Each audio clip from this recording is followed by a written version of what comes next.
Semaji, habari za wakati huu, lakini pia tuambie hali ya hewa hapa nchini Morocco. Kikosi kimewasili jana.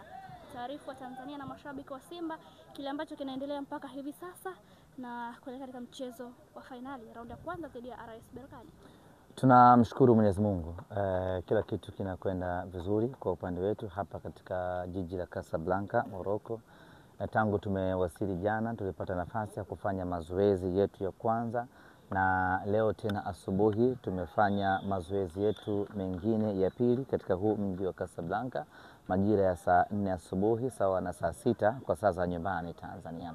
Mara baada ya mazoezi yetu ya hii leo asubuhi majira ya saa 10 jioni tutaanza safari ya kuelekea katika mji wa Saadia tayari kabisa kuwafuata wapinzani wetu.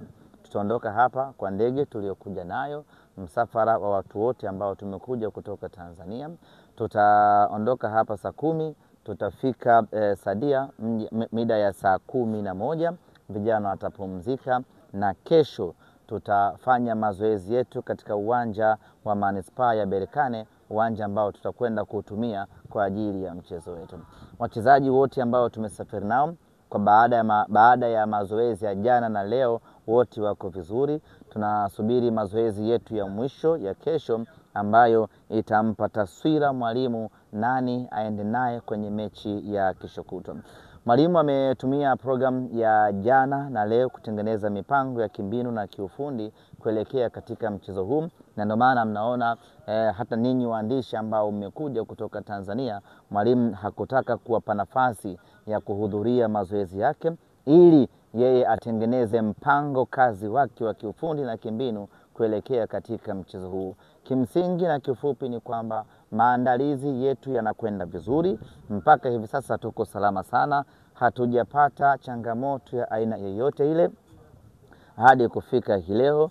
Tunategemea pengine purukushani zinaweza zikaanza kesho baada ya kufika katika mji ambao tunakwenda kucheza mchezo wetu, lakini kifupi tu ni kwamba tuko salama na tuko tayari. Semaji, tukiwa tunaendelea kufuatilia kile ambacho kinaendelea hapa, tunafahamu focus yenu kwenye mchezo wa raundi ya kwanza ambao ni siku ya Jumamosi tarehe 17, lakini kuna taarifa zinaeleza kwamba CAF wametoa taarifa na kwamba maelekezo kwa TFF waelekezee maandalizi ya mchezo wa raundi ya pili kule visiwani Zanzibar, kwamba uwanja wa Nyuama ndio tumeka kwa ajili ya mchezo huo wa raundi ya pili. Hili likoje na pengine mmeshalipata?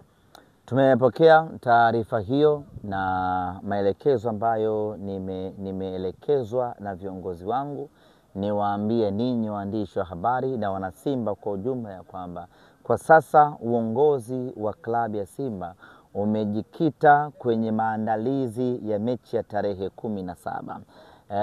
Fikra, maandalizi, mipango na kila kitu tumekielekeza kwenye mechi yetu ya kesho kutwa tarehe 17. Taarifa rasmi kuhusiana na uwanja wa mechi yetu ya tarehe 25 tutaitoa punde tu mara baada ya mechi yetu ya tarehe 17. Maana yake ni kwamba wana Simba hivi sasa wajikite kwenye kuelekea mechi yetu ya tarehe 17. Tujikite maandalizi ya tarehe 17. Tukishamaliza maandalizi hayo, tukishamaliza mchezo huo, tutakuja kuwaambia mustakabali wa mechi yetu ya tarehe 25. Lakini kwa sasa wana Simba wote waendelee na maandalizi ya taarifa ya awali, kwa maana tiketi waendelee na mpango huo. Wale wa mikoani waendelee na mpango wa kuja Dar es Salaam mpaka pale tutakapotoa taarifa nyingine ambayo itakuwa taarifa rasmi mara baada ya mchezo wetu wa tarehe 17.